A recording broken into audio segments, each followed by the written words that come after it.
오늘 하나님께서 주시는 말씀 마가복음 제8장 1절에서 10절까지입니다. 그 무렵에 또 큰 무리가 있어 먹을 것이 없는지라 예수께서 제자들을 불러 이르시되 내가 무리를 불쌍히 여기노라. 그들이 나와 함께 있은지 이미 사흘이 지났으나 먹을 것이 없도다. 만일 내가 그들을 굶겨 집으로 보내면 길에서 기진하리라. 그 중에서는 멀리서 온 사람들도 있느니라. 제자들이 대답하되 이 광야 어디서 떡을 얻어 이 사람들로 배부르게 할 수 있으리이까? 예수께서 물으시되 너희에게 떡 몇 개가 있느냐? 이르되 7 이로소이다 하거늘 예수께서 무리를 명하여 땅에 앉게 하시고 떡 7개를 가지사 축사하시고 떼어 제자들에게 주어 나누어 주게 하시니 제자들이 무리에게 나누어 주더라. 또 작은 생선 2마리가 있는지라 이에 축복하시고 명하사 이것도 나누어 주게 하시니 배불리 먹고 남은 조각 7 광주리를 거두었으며 사람은 약 4,000명이었더라. 예수께서 그들을 흩어 보내시고 곧 제자들과 함께 배에 오르사 달마누다 지방으로 가시니라. 아멘. 오늘 저는 말씀 제목이 예수께서 4,000명을 먹이시다입니다. 예수님께서 4,000명을 먹이셨을 때 무리를 불쌍히 여기시고 먹이셨어요. 오늘 특별히 성경에 이 4,000명 먹인 이 사건은 앞에 5,000명 먹인 사건이 얼마 전에 있었는데 이어서 그렇게 하신 것인데요. 특히 이것이 기록이 된 것은, 그리고 오늘 우리가 특별히 이 뜻을 깊이 묵상하는 것은 그들의 수가 많았기 때문이 아닙니다. 우리는 그렇게 말하는 수가 있어요. 얼마나 많은 사람들이 모였는가, 얼마나 많은 사람들이 합력했는가, 그래서 가치를 더 많이 두는 수가 있는데 그런 것이 아닙니다, 여러분. 예수님께서 바로 많은 사람들을 모아 그들로 이제 기적도 보이시고 하신 일도 있고 오늘같이 먹이신 일도 있지만 한 사람을 따로 만나 그들과 함께 대화하시며 그들의 그 필요를 채워주신 일 굉장히 많습니다. 한밤중에 찾아온 니고데모에게 복된 말씀을 주신 요한복음 3장 특히 16절 말씀, 하나님이 세상을 이처럼 사랑하셨다고 그리고 독생자 예수님을 보내주셨다고 누구든지 그를 믿는 자는 멸망하지 않고 영생을 얻는다는 아름답고 귀한 이 말씀을 바로 그 한 사람에게 하신 것입니다. 특히 오늘 4,000명을 먹인 사건을 통해 많은 그 사람들이 수가 많아서라기보다는 배가 고픈 사람들이었다. 그 중에 많은 사람들은 먼 데서 온 사람들이었다. 그냥 가다가는 길에서 쓰러져 기진할지 모른다. 주께서 염려하셨는데 한마디로 이 4,000명은 가장 배고픈 사람들이었다고 말할 수 있어요. 그러면 예수님께서 만난 사람들 중에 가장 목이 마른 사람은 누구였다고 생각합니까? 그렇다고 비교해서 말할 건 아니지만 특별히 마실 물에 대하여, 그것도 영원히 샘솟아 나는 샘물에 대하여 하신 말씀은 바로 한 명의 여인에게 하셨습니다. 사마리아 여인이죠. 그가 우물가에 물길로 오를 것을 주께서 미리 아시고 먼저 우물가에 앉아서 말하자면 기다리신 것입니다. 육신의 물을 길러 그 한낮에 모두들 잠든 시간에 사람들에게 정말 창피하고 부끄러운 그 여자, 인생으로 치면 목이 마르되 아주 목이 마른 여자, 5번이나 이 남편이 있었고 이제만 살고 있는 사람도 남편이 아닌 이 여자, 인생의 목이 가장 마른 인생의 가장 답답한 이 여자에게 주께서 영생의 샘물, 솟아나는 샘물에 대한 말씀을 주셨습니다. 이런 의미에서 보면 주님께서는 수가 많거나 한 사람이거나 동일하게 그들의 필요를, 그들이 무엇이 가장 갈급한 것인가, 영의 양식과 영의 이 생명수 샘물인 것을 주께서 아시고 공급해 주신 사실을 알 수 있습니다. 특별히 기억해야 할 것은 이 많은 수에 대한 특별한 이 배려, 이 말씀의 뜻은 이스라엘이 광야 경험입니다. 아시는 대로 여러분, 이스라엘이 애굽을 나와 광야에 들어섰을 때 그들의 수는 남자만 60만 명이었습니다. 여자도 같은 수라고 하면 다시 그들을 60만 명으로 더 더할 수 있겠고, 아이들은 또 어떻습니까? 그런 의미에서 그 많은 사람들이 광야에서 살았는데 그들에게 하나님께서 하늘 만나를 내려주시고 그리고 반석의 물을 이제 그들로 마시게 하셔서 하나도 부족함이 없게 하신 일이 있습니다. 그런 의미에서 바로 오늘 주님께서 4,000명 먹이신 이 사건은 이미 구약에 있었던 그 일에 대한 성취입니다. 성취란 무슨 뜻인가요? 예언이 이루어지는 걸 말하는 것인데, 구약의 모든 예언은 바로 예수님의 그 사역을 통해 다 이루어지는 것입니다. 예언이라는 것은 예언자들을 통해 입을 통해서 주신 그 하나님께서 말씀하시길, 여호와께서 가라사대 하는 말씀도 있지만, 그들의 삶을 통하여 호세아와 같이 결혼 생활이라든지 이사야와 같이 어떤 행위라든지 이런 것들도 다 예언의 내용이 되는 것이고, 또 이스라엘 역사 속에 들어있는 그런 삶의 그때마다 일어난 사건들 하나하나가 다 예언이 되는 것이고, 이것이 다 예수 그리스도로부터 이루어질 것에 대한 그런 미리 보여준 그런 그림자와 같은 것입니다.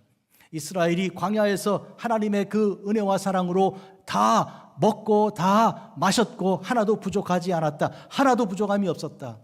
이 사실은 놀라운 증언입니다. 이에 대해서 다윗은 그가 목자로서 더 큰 목자, 더 위대한 좋은 목자이신 여호와 하나님을 기억하며 이런 노래를 불렀습니다. 여호와는 나의 목자시니 내가 부족함이 없으리로다.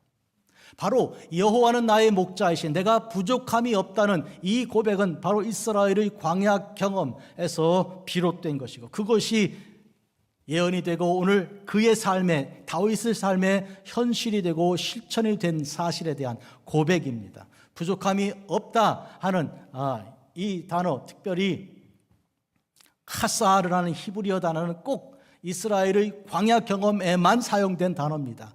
카사르라는 단어, 이것이 바로 시편 23편 1절에도 사용이 됐습니다. 그렇다면 오늘 본문에 그들이 다 먹고 남겨서 7광줄이 가득 채울 수 있었다 하면 그들은 부족함이 없었던 것이죠. 바로 카사르가 실현된 것이죠. 이 한마디로 말하면 이스라엘의 출애굽 경험 때 보여주신 하나님의 그 예언이 지금 다윗의 때를 거쳐 예수님 시대에 이루어진 것이며, 오늘 이 시대에 우리에게도 이루어질 그러한 예언의 말씀인 것입니다. 성도 여러분, 하나님은 알파이시고 오메가이십니다. 하나님께서는 어제의 하나님이시고 지금의 하나님이죠. 우리가 성경 말씀을 읽을 때마다 그 말씀이 일어난 일이 분명히 과거인데, 그러나 그것이 오늘 우리 현재 그대로 일어날 줄로 믿는 까닭은 하나님은 어제의 하나님이고 동시에 오늘의 하나님이시기 때문입니다. 그런 의미에서 모든 과거에 일어났던, 성경에 기록된 모든 것은 오늘 현실 나에게 일어나는 일입니다. 그래서 오늘 이 시간 4,000명을 먹이신 이 사건을 통해 내가 그 4,000명의 무리 가운데 있었지, 내가 그 가난하고 그래서 먹을 것이 없고 기진맥진하고 집에 가도 먼 길 집에 가다가 쓰러질지 모르는 그런 사람들 중에 내가 있지, 그런 마음이 오늘 이 시간 여러분에게 들어야 됩니다. 그런 것을 생각하시고 이 시간 주님께서 이 말씀을 여러분에게 주십니다. 혹시 다른 사람들은 우리 겉모습을 보고 저 사람은 먹을 것이 많이 있고 무슨 걱정이 있겠어, 다들 걱정해도 저 사람은 하나도 걱정할 거 없어 할지 몰라도, 내 속은 내가 아는 것이니 내 속에 있는 이 갈급함과 이 배고픈 이 허기진 것에 대한 것은 주님께서 나를 살펴 아시는 것입니다. 그래서 오늘 이 말씀을 주시는 거죠. 이 말씀을 들으시는 여러분에게 이런 은혜가 함께 있기를 바랍니다. 아멘. 그 무렵에 또한 큰 무리가 있어 먹을 것이 없다 그랬어. 이 큰 무리는 예수님을 보고 몰려든 사람들이죠. 예수님께서 몰려드는 무리를 보시고 무슨 생각했는지 아십니까? 목자가 없다. 목자가 없으니까 사람들이 이렇게 몰려드는 거 아닙니까? 무슨 얘기입니까? 여기저기 흩어져 목자 없이 이렇게 유리하던 사람들이 예수님의 그 사랑과 예수님의 치료하심과 이렇게 살피심을 보고 듣고 그들은 산을 넘고 물을 건너고 그리고 들을 가로질러 지금 큰 무리가 된 것이죠. 본래 큰 무리로 살던 사람들이 아닙니다, 여러분. 한마디로 말하면 이 많은 사람들이 모여있는 것을 보면 그들의 갈급함과 그들의 그 고통과 그 목마름과 배고픔, 이것을 알게 되는 것이죠. 여러분, 우리가 이 세상을 가만히 보아도요, 평화롭고 화평스럽고 사랑하고 모든 것이 안정된 사람들은 몰려다닐 이유가 없습니다, 여러분. 몰려다닐 게 뭐 있어요? 다 자기 집에 다 있는데. 그런데 그것이 없으니까 혹시나 해서 길에 나가보고 혹시나 해서 산 넘어 가보고 이러다가 길을 잃어버리기도 하고 그러다 유리하고 방랑하는 자가 되는 거예요. 그런 의미에서 사람들이 많이 모였다, 몰린다 하는 것은 그만큼 그들이 불쌍하다는 뜻이고 그들이 이와 같이 갈급하다는 그런 의미가 여기 있는 것이죠. 그런 의미에서 주님께서는 이 4천 명에 대하여 하나하나 낱낱이 그들의 속에 무엇이 있는가, 그들 속에 들어있는 갈급함이 어떠한 것인가를 주님께서 아신 것입니다. 이 큰 무리, 그들은 먹을 것이 없었다 그랬어요. 서름 중에 배고픔의 서름이다.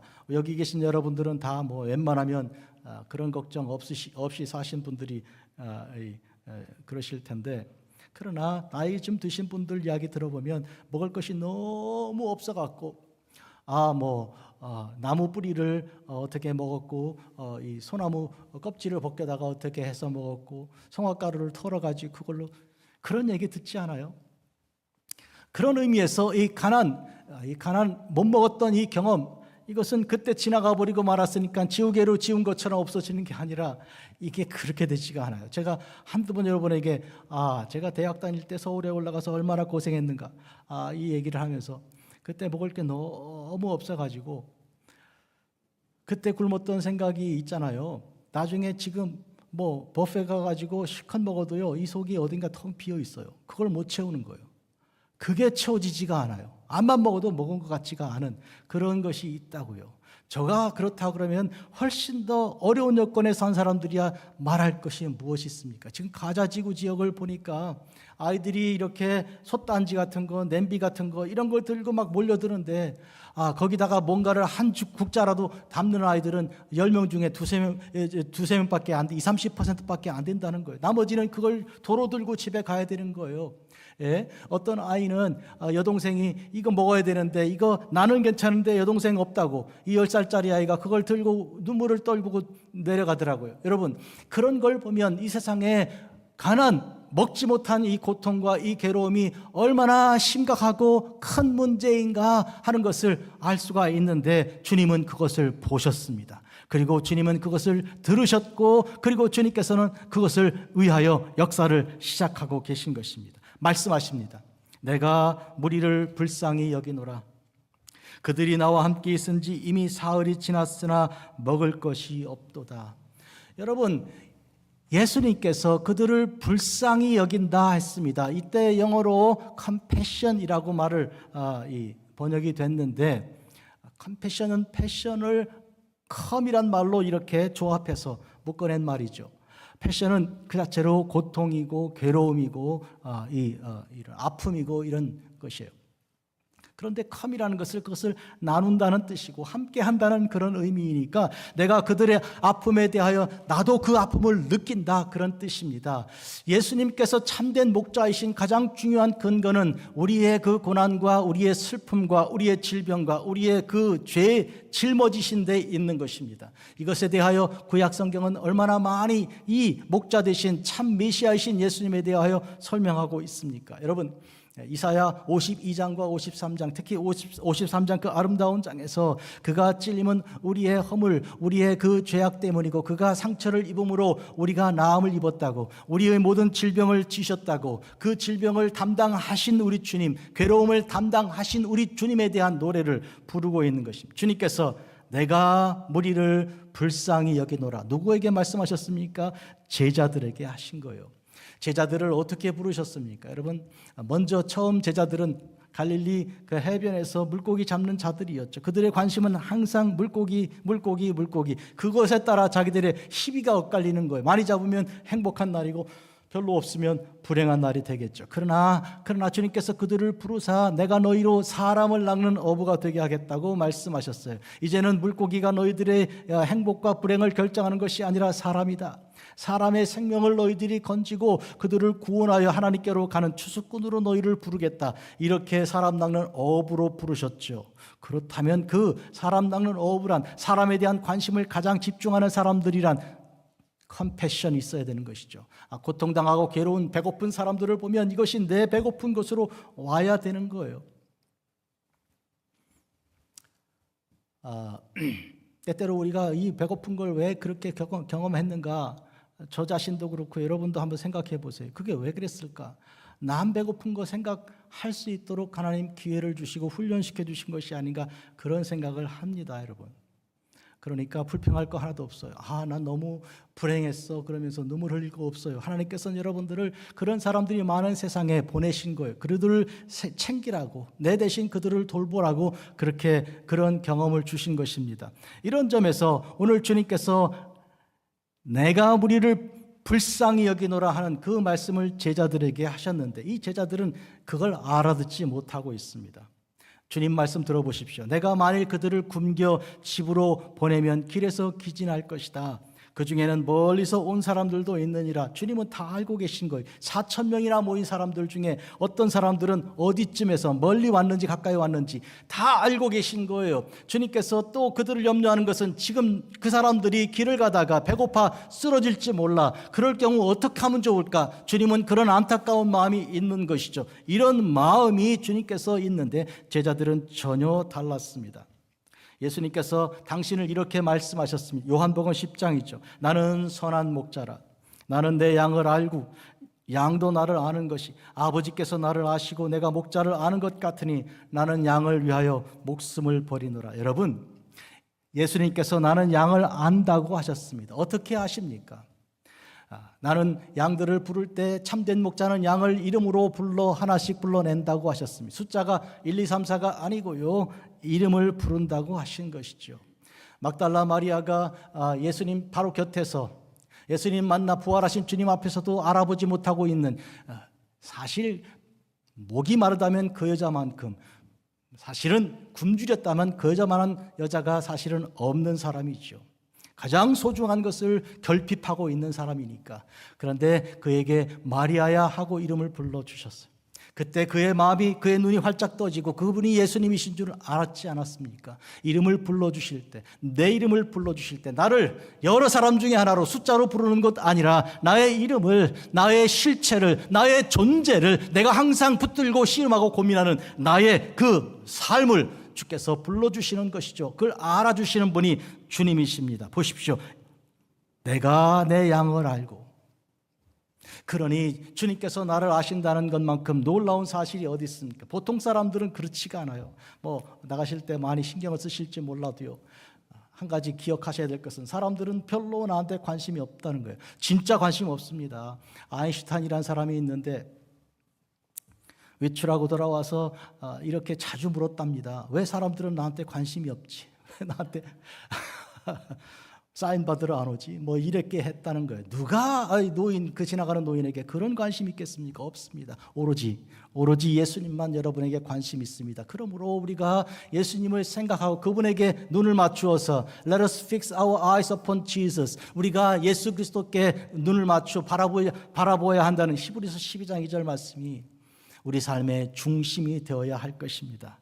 나는 선한 목자라. 나는 내 양을 알고 양도 나를 아는 것이, 양도 나를 안다는 게 무슨 이야기입니까? 지금 4,000명이 예수님께 모였다는 사실이 바로 그걸 말하는 것이, 이 사람들은 그만한 돌봄과 그만한 사랑을 들어본 적도 어디 받아본 적도 없는 사람들이에요. 그래서 몰려든 사람들이요. 그렇기 때문에 간절한 의미에서 산을 넘고 들을 건너 이제 헤엄쳐 나와 예수님 앞에 도착한 것이니 그 불쌍한 사람들, 그 무리들 아닙니까? 이것은 마치 아버지께서 나를 알고 내가 아버지를 아는 것 같으니 나는 양을 위해서 목숨을 버리노라. 양을 위해 십자가를 지시는 우리 주님의 모습, 이 모습을 요한복음 10장에서 주님께서 그렇게 말씀하고 계십니다. 제자들이 그런데 이렇게 대답합니다. 이 광야 어디서 떡을 얻어 이 사람들로 배부르게 할 수 있을까요, 예수님? 이게 뭔 소리예요?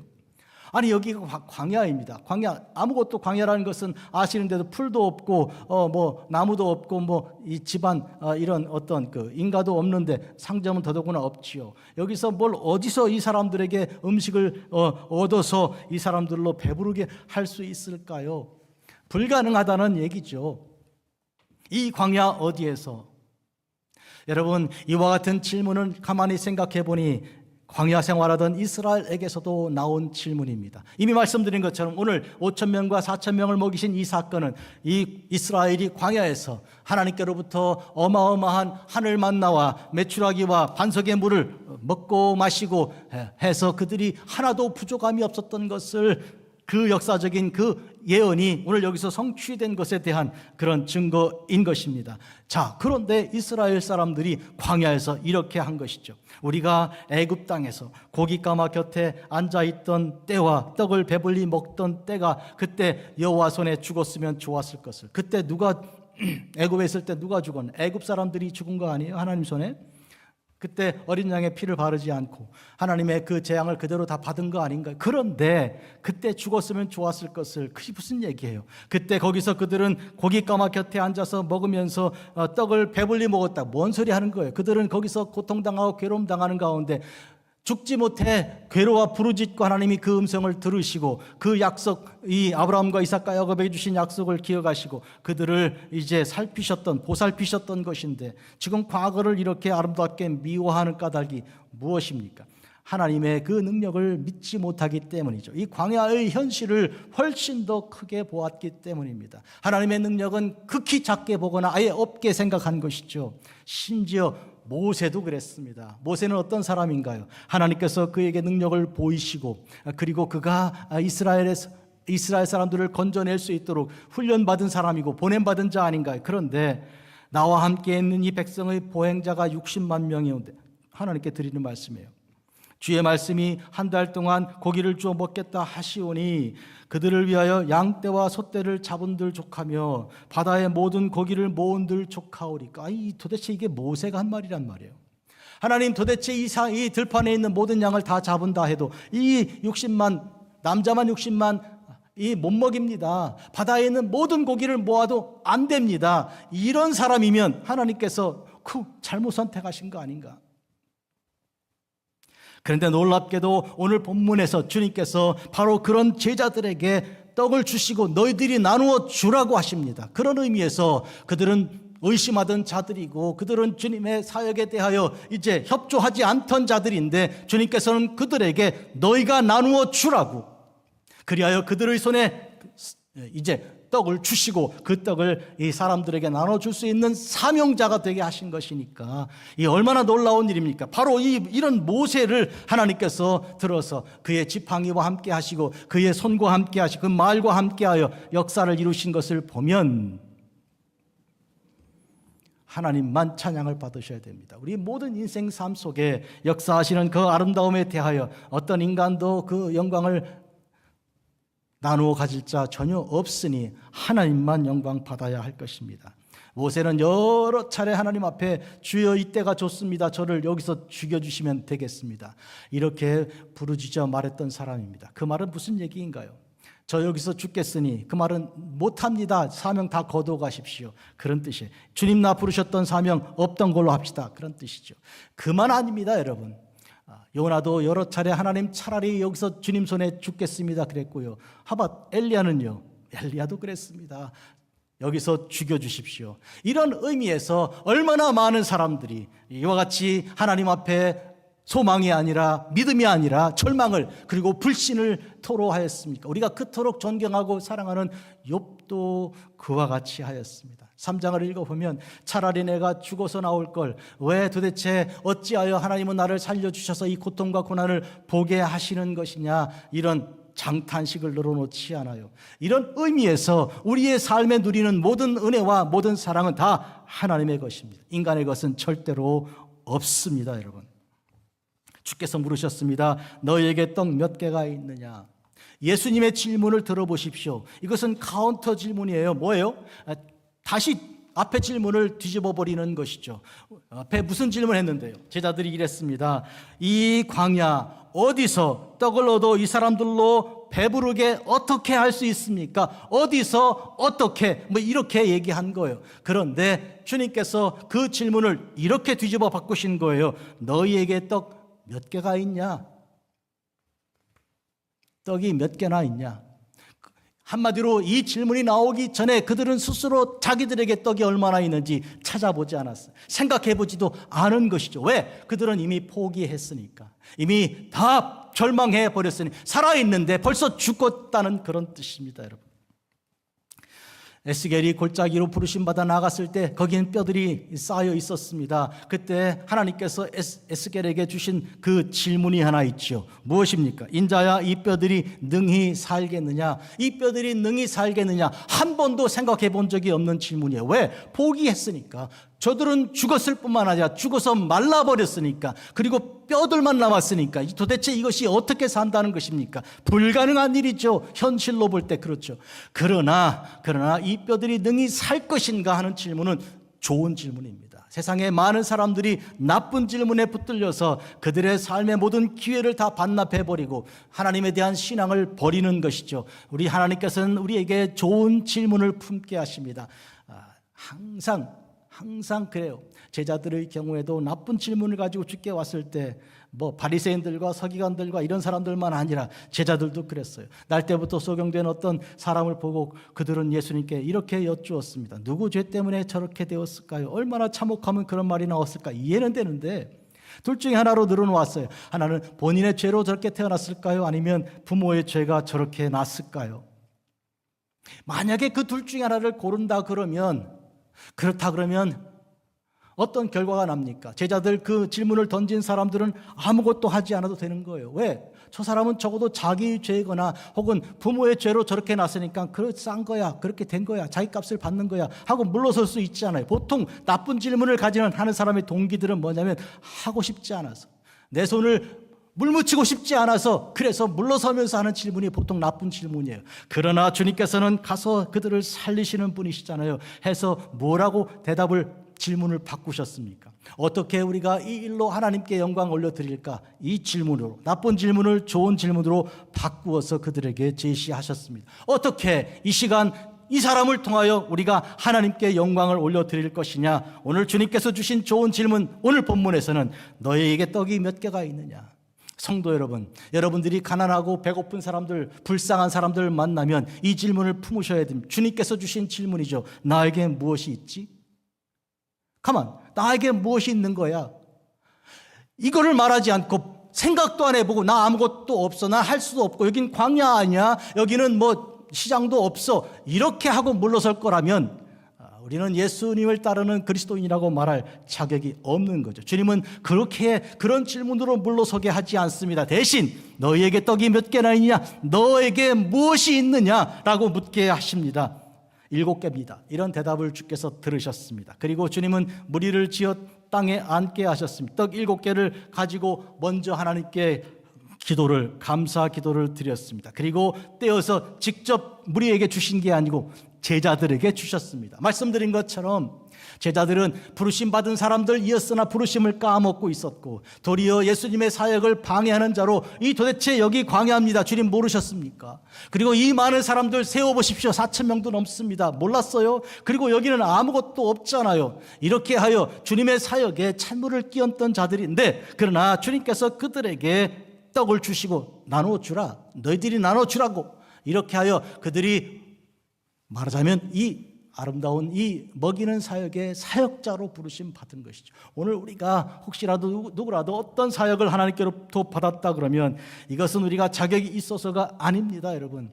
아직도 의심하는 자요, 아직도 여러 가지 걱정이 많은 자 있지만, 그러나 그럼에도 불구하고 주님께서 우리를 붙들고 우리를 사역자로 삼으신 까닭이 무엇입니까? 그렇게 하여서 여러분이 구원받게 하려는 것입니다. 여러분을 구원하기 위해서 그런 사역을 주시는 거예요. 예레미야를 부르셨을 때 하나님께서 뭐라고 하셨습니까? 너희 사명을 감당해라, 내가 너와 함께 있어서 너를 구원하리라. 그러니 예레미야는 그것이 자기가 구원받는 길인 거예요. 바울도 마찬가지로 내가 이 복음을 증거하지 않으면 나라에게 차라리 화가 있을 것이다. 그런 의미에서 역시 여러분은 혹시 이런저런 의미로 주의 일을 감당한다면 뻑일 거 하나도 없고, 누가 칭찬하고 맛있는 식사라도 하시죠, 수고 많이 하셨어요, 그러면 마땅히 당연히 받아야 될 것처럼 그럴 거 하나도 없어요. 나에게 그런 일을 감당하게 하신 까닭은 무엇인가요? 이것은 나를 살려주시기 위해서, 그 일이 아니면 내가 죽으니까 그렇게 한 거예요. 어떤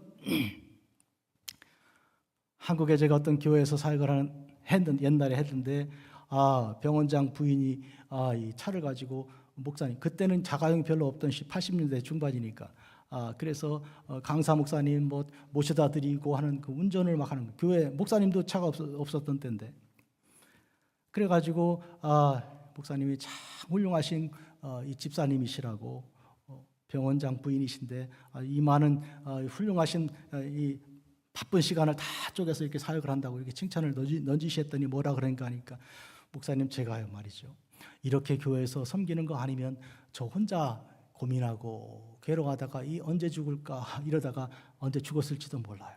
하나님께서 주신 사명이 나를 살리고 있는 거예요. 제가 지금 이 기쁨으로 살고 있는데요, 이러더라는 거예요. 그 얘기를 제가 듣고는, 하나님이 우리에게 사역을 주실 때는 나를 구원하려고 내게 주신 사명이구나. 그런데 많은 사람들이 그러는 거예요. 나 너무 왜 자꾸 나만 시키냐고.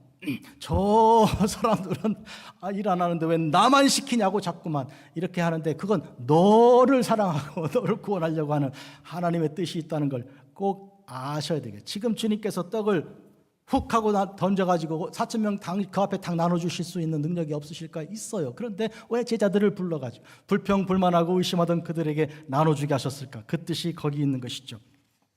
또 작은 생선 2마리가 있는데 축복하시고 명하사 이것도 나눠주게 하셨습니다. 이것도 나누어 주라. 그러니까 자꾸 나오는 거예요. 떡이 7개 나왔다가 생선도 나오는 거예요. 보니까 이게 될 만한 거거든. 우리 삶 속에 주님의 손에서 하시는 그 모든 일을 우리가 현장에서 보는 그런 사람들이 되면요, 우리 속에서 숨어있던 게 막 슬슬 새 나오는 거예요. 그렇게 하여 주의 뜻이 이루어지게 되는 것입니다. 배불리 먹고 남은 조각 7광지를 거두었습니다. 배불리 먹었습니다. 여러분, 시편 23편 말씀드렸습니다. 여호와는 나의 목자시니 내가 부족함이 없으리로다. 야훼 아도나이 로이 로 에하살, 히브리어에서 카사르라는 말은 부족하다 이런 뜻인데, 이 부족하다는 말이 출애굽 컨텍스트 속에, 출애굽 그 상황 속에, 광야의 생활 속에서만 적용되는 단어입니다. 그런데 부족함이 없다, 로헤살, 없다라는 말로 붙여가지고 광야에서도 부족함이 없었다는 그 사실을 다윗이 고백한 거 아니에요. 오늘 우리 삶에도 그와 같이 부족함이 없는 이 광야의 삶. 어떤 분의 간증을 듣다 보니까 제 인생이 말이죠 광야인데요, 또 노래 복음성가 중에서도 광야에서 아주 굉장히 좋은 찬송이 복음성가가 얼마 전에 나왔더라고요.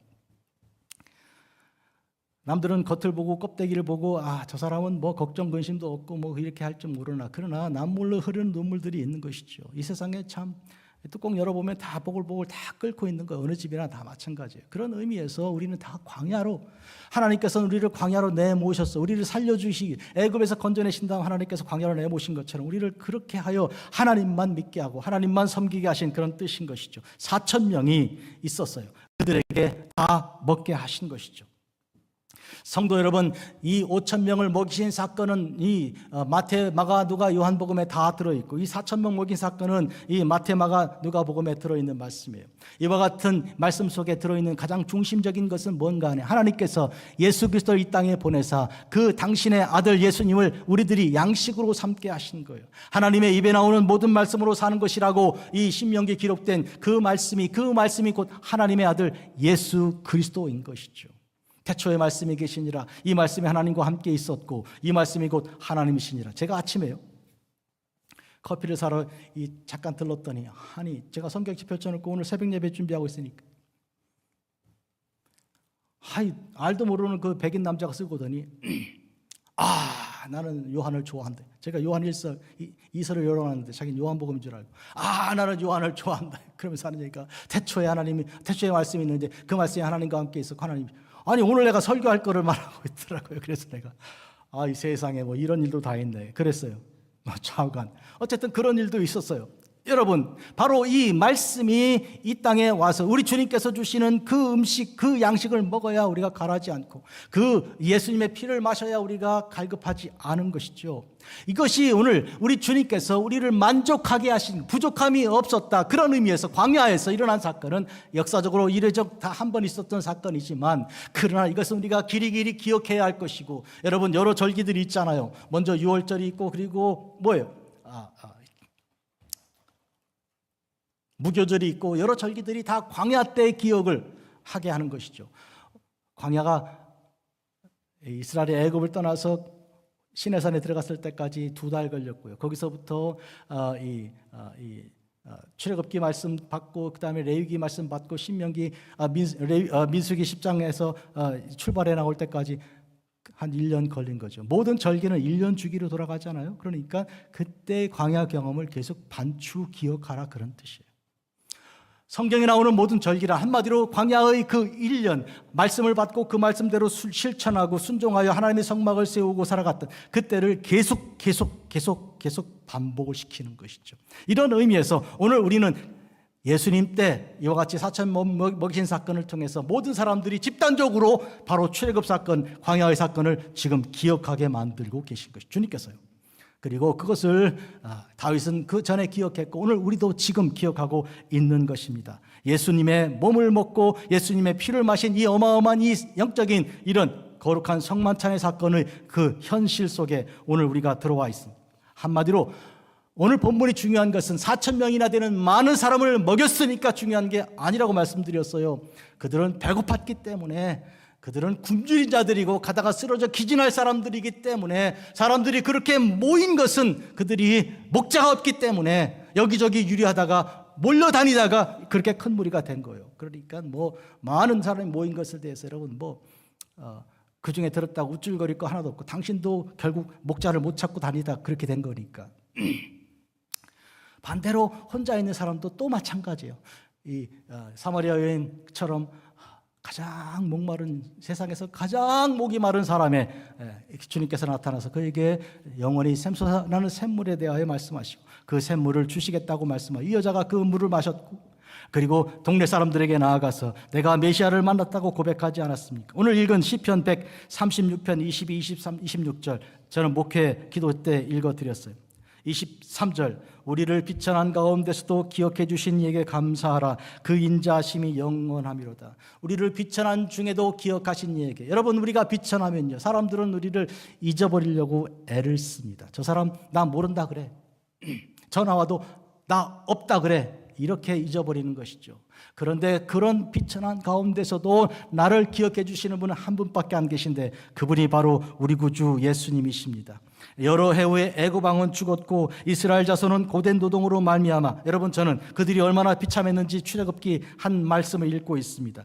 탄식하여 부르짖으니 그 고된 노동으로 말미암아 부르짖는 소리가 하나님께 상달된지라. 하나님이 그들의 고통 소리를 어떻게 들으시고 하나님이 아브라함과 이삭과 야곱에게 세운 그 언약을 기억하시고 하나님이 이스라엘 자손을 돌보셨고 하나님이 그들을 기억하셨더라. 4가지 동사가 나오는데 다 한마디로 케어하시는 거죠. 오늘 주님께서 내가 그들을 불쌍히 여기노라. 주님은 보셨고 들으셨고 그들의 처지를 다 파악하고 아신 것이죠. 제자들이 일부러 잊어버리려고 애써서 이 외면하던 그 현실을 주님께서는 다 알고 기억하시고 지금 말씀하신 것이죠. 그렇습니다. 애굽에서 종살이 하실 때 하나님께서는 그들을 돌보셨고 그들을 기억하셨습니다. 가장 낮고 천했을 때입니다. 24절 우리의 대적에게서 건지신 이에게 감사하라. 그 인자하심이 영원하미로다. 우리의 대적들은 누굽니까? 사실은 우리가 원수라고 하는 사람들은 우리가 한때 사랑했던 사람들이죠. 여러분, 이름도 모르고 성도 모르는 원수 있습니까? 자다가 벌떡 일어나고 막 어떤 때는 막 살이 떨리고 그런 사람요, 이름도 알고 성도 알고 다 잘하는 사람이에요. 그런데 배신당한 거죠. 사랑이 중간에 끊긴 사람이죠. 그런 의미에서 사랑은 끝까지 가지 않을 경우에 원수가 되는 것이죠. 그런 원수, 우리가 그러면 누가 만든 원수입니까? 결국 내가 만든 것이죠. 내가 만든 것이죠. 그런 의미에서 그들에게서 나를 건지신, 한마디로 나를 나에게서 건진 거예요. 내가 내 속에서 참담해할 때 시편에 말합니다. 너의 가장 좁은 감옥이란 결국 너 자신의 껍질 속에 들어있는 것이니까. 그때 남이 뭐라 그랬으면 누가 쫓아옵니까?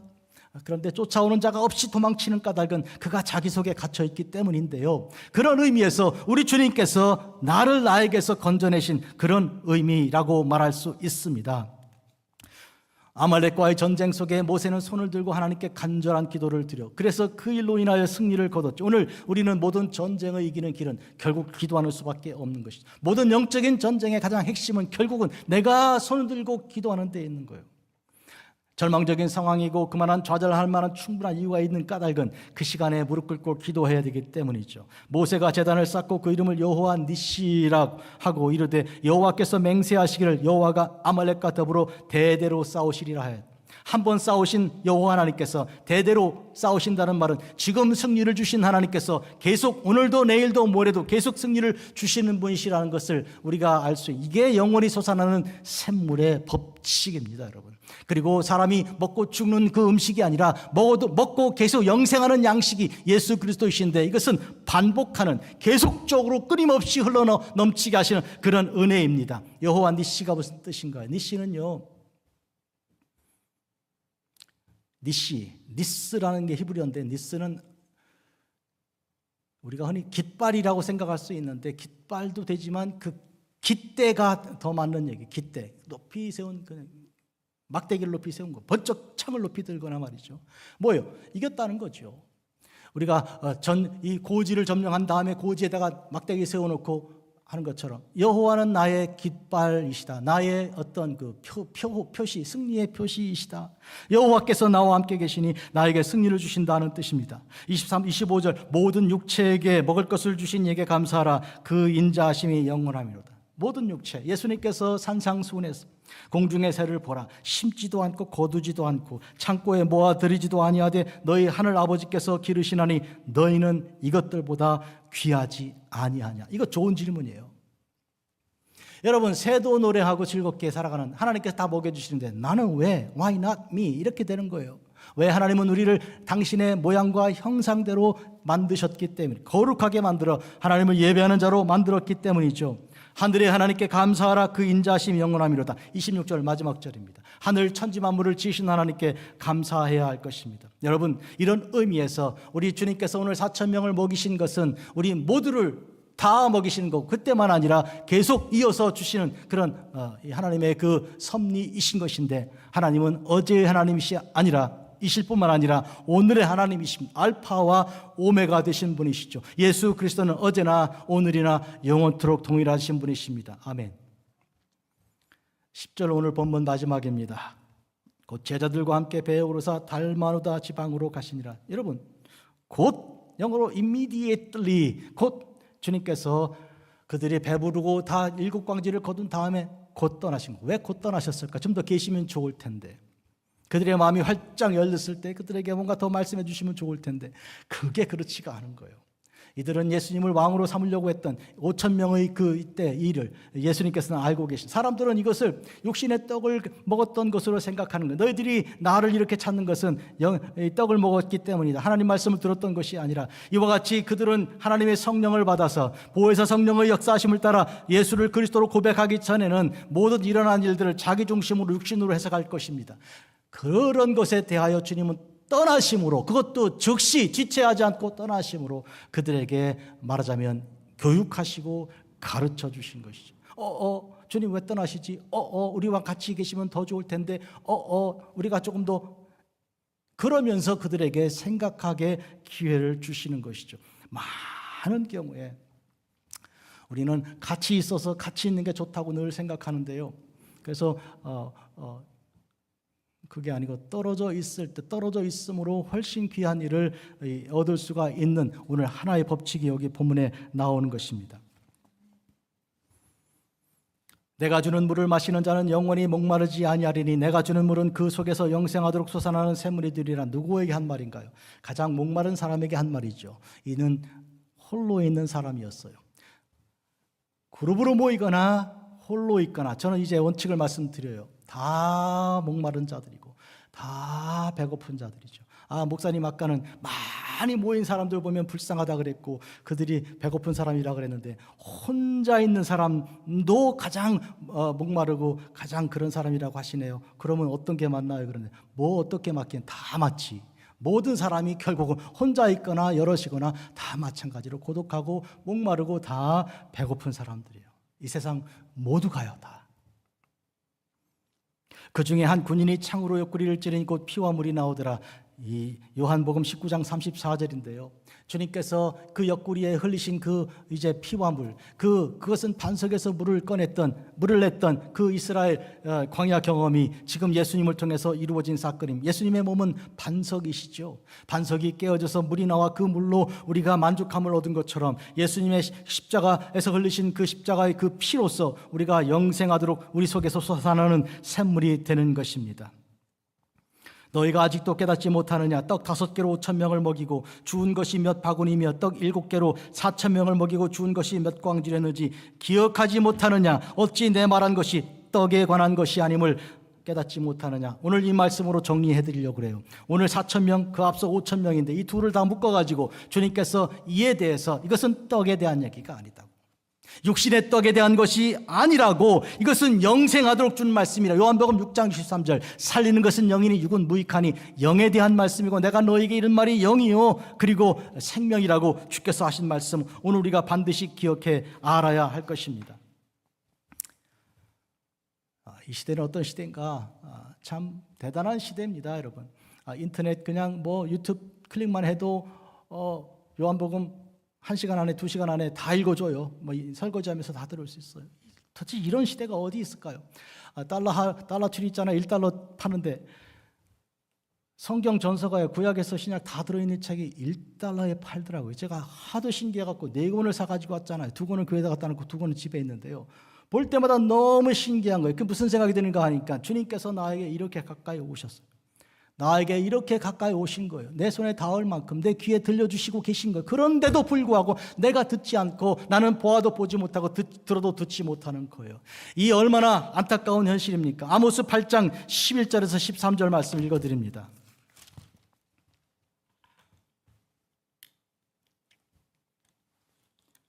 주 여호와의 말씀이니라. 보라, 날이 이를지라 내가 기근을 땅에 보내리니 양식이 없어 주림이 아니며 물이 없어 가람이 아니요 여호와의 말씀을 듣지 못한 기갈이라. 사람이 이 바다에서 저 바다까지 북쪽에서 동쪽까지 비틀거리며 여호와의 말씀을 구하려고 돌아다녀도 얻지 못하리니 그날에 아름다운 처녀와 젊은 남자가 다 갈아여 쓰러지리라. 지금 4,000명이 모인 것은 이렇게 몰려다니다가 4,000명이 된 거고요. 그러다가 흩어져 가지고 어디 한 곳에 한 사람 만난 것이 사마리아 여인인 거예요.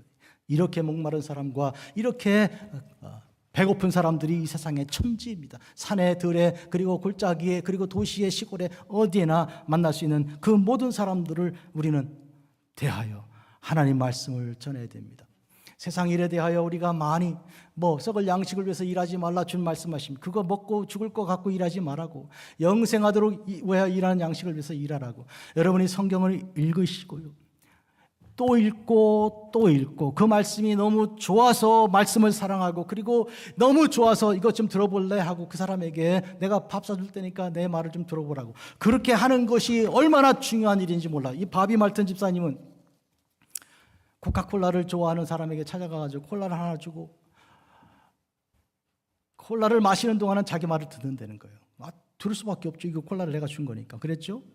그런데 그에게 예수님에 대해서 얘기하고 예수님의 사랑을 증거하는 것입니다. 여러분이 그런 의미에서 내가 밥 사게 만나 할 때는 성경 말씀 준비하고 있어야 되는 거예요. 밥만 사고 말면 그거 무슨 소용이 있어요? 헛수고하신 거죠. 그런 의미에서 오늘 이 시대에 가장 중요한 사역은 말씀 사역이고요, 말씀을 이야기하고 전하는 것이. 왜? 사실은 배가 고픈 거예요. 사실은 듣고 싶은 말이 있는데 아직도 못 들은 거예요. 사람들이 칭찬하는 말도 있고 텔레비에서 즐거운 우스갯소리, 개그맨의 개그소리도 다 들었는데 이게 허망하게 이를 데 없는 것이. 그래서 몰려다니기를 무슨 연예인이 왔다 그러면 수만 명이 모이고요, 그리고 또 흩어지기를 각 방에 들어가서 문 걸어 잠그고 혼자 고독하게 지낸 이 인생이 다 그런 것이죠. 이들이 공히 몰렸거나 혼자이거나 하나님 말씀이 필요한 사람들입니다. 그 말씀을 전하도록 우리를 부르신 거 아닌가요? 가서 전하라고, 이 말씀을, 이걸 전하라고 우리 손에 그 떡을 들려주신, 말씀의 떡을 들려주신 거 아닌가요? 의심하던 우리에게 도대체 여기 광야 아닙니까? 여기 상점도 없고요, 사람들이 이렇게 많아요, 내가 할 일이 없어요, 그랬던 우리에게 왜 하필 나 같은 사람을 불러서 그 일을 감당을 시켰는지 나도 모르죠. 그러나 정답은 나를 살리려고 그 사명을 주신 것이죠. 기도하겠습니다. 자비로우신 하나님, 가만 생각해 보니 내가 이 사명을 받은 것이 나를 살리기 위한 것임을 알았습니다. 세상 일로 탐닉하고 바쁘고 그렇게 뛰어다니다가는 내가 나 정신도 차리지 못하고 말씀도 깨닫지 못하고 그러다가 세상과 함께 망하고 말 것인데, 잠깐 내가 하는 말을 들어라, 이 말씀을 가서 증거해라, 이렇게 사명을 주신 것은 나를 살리기 위함인 줄 오늘 깨달았으니 그 일을 감당하여 4,000명도 먹이게 하시고 한 사람 목마른 사람 찾아가게도 하여 주시옵소서. 예수님의 이름으로 기도합니다. 아멘.